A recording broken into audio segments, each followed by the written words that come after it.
Everyone. कुछ दिन पहले की बात है, एक 27 साल का लड़का हमारे क्लिनिक में आया। तो उसके जो है जॉ में दर्द हो रहा था। और वो जो दर्द है इतना ज़्यादा था कि पूरा गले में भी दर्द फैल रहा था और उसके कान में भी दर्द हो रहा था। उसको फीवर आया हुआ था कुछ 3 से 4 दिन से। उनका जो मुंह है वो काफ़ी बंद हो गया था, मतलब उनका मुंह खुल ही नहीं रहा था, जिनके कारण उनको खाने में दिक्कत हो रही थी, ब्रशिंग में दिक्कत हो रही थी। उसके बाद हमने जब चेकअप किया तो हमको पता चला ये जो प्रॉब्लम है ये है विजडम टूथ का प्रॉब्लम। तो अधिकतर लोगों में ये विजडम टूथ का प्रॉब्लम देखा जाता है। हर किसी को लाइफ टाइम में कभी ना कभी ये सिचुएशन को फेस करना पड़ता है।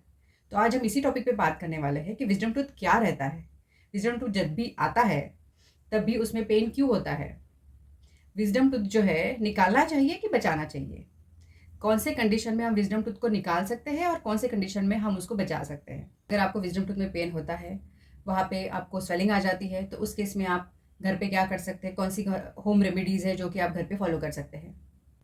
विजडम टूथ निकालने के बाद में हमको क्या प्रिकॉशन लेनी है, ये टॉपिक तो हमने ऑलरेडी डिस्कस किया हुआ है, लेकिन विजडम टूथ से रिलेटेड बाकी सारी चीज़ें आज हम इस वीडियो में बात करने वाले हैं। तो इस वीडियो को आप अंत तक ज़रूर देखिए। मैं doctor Preeti Kadu, doctor Kadu dental and orthodontic clinic से। तो फ्रेंड्स, विजडम टूथ क्या होता है सबसे पहले जानने की कोशिश करेंगे। विजडम टूथ मतलब 3rd नंबर का मोलर। हमारे जॉ में 3 दाढ़ होती है, पहले नंबर की दाढ़, दूसरे नंबर की दाढ़ और तीसरे नंबर की दाढ़। तो ऐसे 3 दाढ़ सभी साइड से होती है। तो विजडम टूथ भी आपको 4 होते हैं, ऊपर में 2 और नीचे में 2। तो जो 3rd नंबर की दाढ़ होती है इसको विजडम टूथ बोलते हैं। तो बहुत सी बार क्या होता है, जब भी विजडम टूथ आता है तो हमारे जॉ में जगह कम रहती है। तो जगह कम रहने के कारण विजडम टूथ जब आता है तो वो काफ़ी पेशेंट को पेन होने लगता है। पहले ज़माने में अगर आप देखेंगे तो विजडम टूथ का प्रॉब्लम काफ़ी कम रहता था, क्योंकि उस टाइम पे लोग जो है बहुत हार्ड फूड खाते थे। हार्ड फूड खाने के कारण उनके जॉ की ग्रोथ बहुत अच्छे से रहती थी। अभी आजकल हमारे खाने में क्या रहता है, बहुत रिफाइंड चीज़ें रहती है, बहुत सॉफ्ट चीज़ें रहती है, जिस वजह से हमारी जॉ की जो ग्रोथ है वो कम होती है, जिस वजह से विजडम टूथ आने को जगह नहीं रहती है। जो पेशेंट की जॉ की ग्रोथ बहुत अच्छे से हुई है, उन पेशेंट में विजडम टूथ सही तरीके से आने के चांसेस रहते हैं।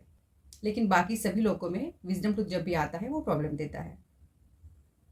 अभी विजडम टूथ जब निकलता है तो शुरुआत में जब सिर्फ उसका टिप जो है दिखना शुरू हो जाता है, तो उस एरिया को अगर आप अच्छे से मेंटेन करेंगे तो उससे रिलेटेड होने वाले प्रॉब्लम भी कम हो गए।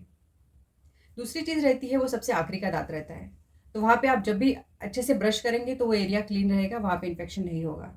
लेकिन हमारा टूथब्रश जो है उस एरिया में अधिकतर टाइम पहुँचता नहीं है, जिसके कारण विजडम टूथ जब भी आने की कोशिश करता है तब भी तकलीफ देता है। कुछ केसेस में विजडम टूथ आ भी जाता है तो भी वहाँ पे खाना फँस-फँस के उसमें कैविटी होने का चांसेस बढ़ जाता है। और कुछ केसेस में तो ऐसे भी होता है कि विजडम टूथ में तो खाना फँसता ही फँसता है, वो खाना है आपके सेकंड मोलर को भी लगता है, और खाना फँसने के कारण आपके विजडम टूथ में भी कैविटी होती है, सेकंड मोलर को भी कैविटी रहती है। तो ये विजडम टूथ से रिलेटेड बहुत सारी चीज़ें होती है। विजडम टूथ जो है आते समय कभी भी सीधा नहीं रहता है। विजडम टूथ जब भी हमारे मुंह में आता है तो वो अलग अलग एंगुलेशन से आता है, मतलब कुछ केसेस में विजडम टूथ जो है सीधा आता है, कुछ केस में वो थोड़ा सा टेढ़ा आता है दांतों की तरफ, कुछ केसेस में विजडम टूथ जो है टोटली हॉरिजॉन्टल आता है, मतलब पूरा सोया हुआ रहता है। जैसे सेकंड मोलर आपका सीधा है तो विजडम टूथ ऐसा पूरा सोया हुआ रहेगा। तो depending on the wisdom tooth position, आपके दांतों की पोजीशन क्या है, जॉ में विजडम टूथ का पोजीशन क्या है, उस पर डिपेंड रहता है कि आपको कौन से प्रॉब्लम्स फेस हो सकते हैं। कुछ केसेस में वहाँ पे सिर्फ थोड़ा सा खाना फंसता है, जिसके कारण गम्स में स्वेलिंग आ जाती है और पेशेंट को पेन शुरू हो जाता है। कुछ केसेस में वहाँ पे गम्स में इन्फेक्शन तो होता ही है, खाना इस तरीके से फंसता है कि विजडम टूथ में भी कैविटी लग जाती है। कुछ केस जैसे अभी हम दिखा रहे हैं कि विजडम टूथ पूरा हॉरिजॉन्टल रहता है, जिसमें इस एंगल पे खाना फंसना शुरू हो जाता है, जो कि आपके विजडम टूथ में भी कैविटी क्रिएट करेगा, आपके सेकंड मोलर में भी कैविटी क्रिएट करेगा। और कुछ केस में विजडम टूथ बिल्कुल सीधा आता है, उसके आजू बाजू में गम्स भी हेल्दी रहते हैं, तो उस केस में हमको कोई भी ट्रीटमेंट की ज़रूरत नहीं पड़ती है। लेकिन अगर विजडम टूथ आ रहा है और आपको बार बार तकलीफ दे रहा है, जैसे कि एक बार आपको थोड़ा सा गम्स में पेन हुआ, डेंटिस्ट ने आपको कुछ मेडिसिन लिख के दिए, फिर वो सबसाइड हो गया, लेकिन फिर से रिपीट रिपीट वही चीज़ हो रही है, तो उस केस में हो सकता है आपको विजडम टूथ निकालने की ज़रूरत पड़े। कभी कभी ऊपर का विजडम टूथ और नीचे का विजडम टूथ कुछ इस तरीके से एक दूसरे पे बैठते हैं कि आपका जो गाल है उसमें बार बार आता है, जिसके कारण चीक बाइट होता है। तो अगर चीक बाइट भी आपको रिपीटेडली हो रहा है तो उस केस में भी विजडम टूथ को निकालना ज़रूरी हो जाता है। तीसरी चीज़, जब अगर आपके विजडम टूथ में कैविटी है और वो काफ़ी डीप चली गई है और विजडम टूथ इस पोजीशन में है कि वो आपको च्युइंग में कुछ भी उपयोग का नहीं है, तो उस केस में भी विजडम टूथ को निकाला जा सकता है। Most of the time wisdom tooth बहुत पीछे होने के कारण च्युइंग में वैसे भी उसका रोल रहता नहीं है। तो अगर विजडम टूथ टोटली हेल्दी है तब तो आप उसको बचा सकते हैं। अगर विजडम टूथ से आपको कुछ तकलीफ नहीं हो रही है, चिक बाइट नहीं हो रहा है, उसमें बार बार आपको पेन नहीं हो रहा है, तब आप उसको बचा सकते हैं। लेकिन अगर विजडम टूथ से रिलेटेड आपको बहुत सारे प्रॉब्लम रिपीटेडली हो रहे हैं, तब उसको आपको निकालना ज़रूरी हो जाता है। एक केस जब हमने अभी डिस्कस की कि विजडम टूथ टोटली हॉरिजॉन्टल है, तो बहुत सी बार क्या करता है, जब भी विजडम टूथ हॉरिजॉन्टल रहता है, वो बाजू के दांत को रूट को भी डिजॉर्प्शन करता है, मतलब बाजू के दांत के रूट को भी डैमेज करने की कोशिश करता है। और कुछ केसेस में वो डैमेज हो भी जाता है, और वो डैमेज इतना ज़्यादा रहता है कि आपका जो दूसरे नंबर की दाढ़ है वो भी कॉम्प्रोमाइज़ हो जाती है, मतलब दूसरे नंबर की दाढ़ की लाइफ भी कम हो जाती है। तो वैसे केसेस में भी उसको निकालना बहुत इंपॉर्टेंट होता है। विजडम टूथ का ये पेन बहुत से बार इग्नोर भी होता है। अगर आपने इग्नोर कर दिया है, जिस कारण से आपके विजडम टूथ में भी कैविटी लग गई है, तो वही कैविटी आपके बाजू के दांत के रूट्स को भी लग सकती है, बाजू के दांत को भी लग सकती है।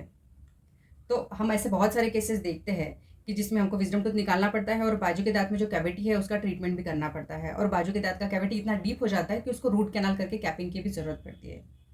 तो आपको जब भी ऐसा लगता है कि आपकी विजडम टूथ में प्रॉब्लम हो रहा है, तो आप एक बार डेंटिस्ट को दिखा दीजिए। एक्सरे लेके ये ज़रूर चेक कर लीजिए कि उसका पोजीशन क्या है, और जिस वजह से आपको ये पता चलेगा कि आने वाले फ्यूचर में आपको क्या कॉन्सिक्वेंसेस हो सकते हैं, मतलब कौन से चीज़ें प्रॉब्लम दे सकती है। तो अगर लगता है कि आने वाले दिनों में ये विजडम टूथ आपको बहुत ज़्यादा प्रॉब्लम दे रहा है, तो उस टाइम पे उस विजडम टूथ को निकालने की प्लानिंग आप ज़रूर कीजिए। और आज हम ये भी बात करेंगे कि अगर आपको विजडम टूथ में पेन होता है, वहाँ पे आपको स्वेलिंग आ जाती है, तो उस केस में आप घर पे क्या कर सकते हैं, कौन सी होम रेमेडीज़ है जो कि आप घर पे फॉलो कर सकते हैं। तो आइए देखते हैं कि अगर आपके विजडम टूथ में पेन होता है तो आप घर पे कौन सी होम रेमेडीज़ कर सकते हैं। सबसे पहले तो जहाँ पे भी आपको पेन हो रहा है, उस जगह को आप अच्छे से क्लीन करने की कोशिश कीजिए। वहाँ पे प्रॉपर ब्रश कर लीजिए, प्रॉपर गार्गलिंग कर लीजिए। गार्गलिंग के लिए आप थोड़ा सा कुमकुमा सा पानी ले सकते हैं, उसमें थोड़ा सा हल्दी और नमक डाल के अच्छे से गार्गलिंग कर सकते हैं, ताकि वहाँ पे जो भी खाना फंसा हुआ है वो निकल जाए। दूसरी चीज़ आप कर सकते हैं, ठंडा पानी ले लीजिए या फिर आइस क्यूब ले लीजिए। तो जिस जगह पे आपको दर्द है उस जगह पे आइस क्यूब को आप थोड़े देर तक पकड़ के रखिए, तो आपका जो दर्द है वो धीरे धीरे कम होने लगेगा। वहाँ पे आप क्लो ऑयल भी लगा सकते हैं, या फिर जो अपनी क्लॉ रहती है, लवंग रहती है, वहाँ पे आप वो रख सकते हैं, और वहाँ पे रखने के बाद 15 से 20 मिनट के बाद में आपको काफ़ी दर्द कम हो जाएगा। इसके अलावा गुआवा के जो पत्ते होते हैं, उसका आप एक पेस्ट बना लीजिए, उस पेस्ट को भी आप वहाँ पे लगा दीजिए, जिससे आपकी स्वेलिंग और पेन जो है कम हो जाएगा।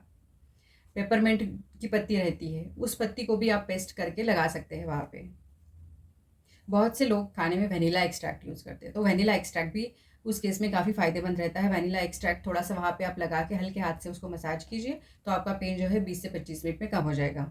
और एक तरीका आप कर सकते हैं, अनियन मतलब हमारा जो प्याज रहता है, प्याज का छोटा सा पीस एक कट कर लीजिए, और वहाँ पे रख के धीरे धीरे से उस पर चबाइए, तो जो प्याज का रस है उसके कारण वहाँ पे आपका थोड़ा सा बैक्टीरियल लेवल भी कम हो जाएगा और पेन और स्वेलिंग भी कम हो जाएगा।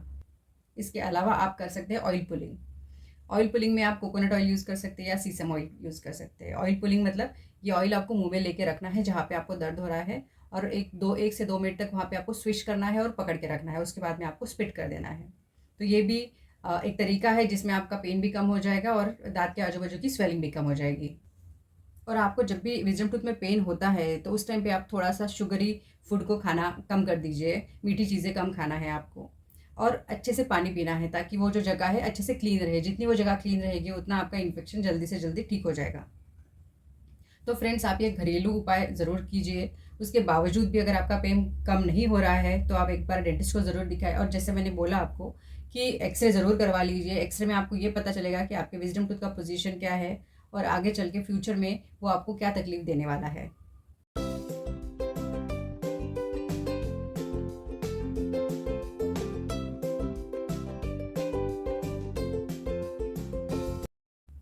तो फ्रेंड्स, अगर ये आपको वीडियो अच्छा लगा है, तो आपके फ्रेंड्स के साथ और रिलेटिव्स के साथ में ज़रूर शेयर कीजिए। हमारे चैनल को सब्सक्राइब कीजिए और हमारे साथ बने रहिए ऐसे ही बहुत सारे इन्फॉर्मेटिव वीडियोज़ के लिए। Thank you.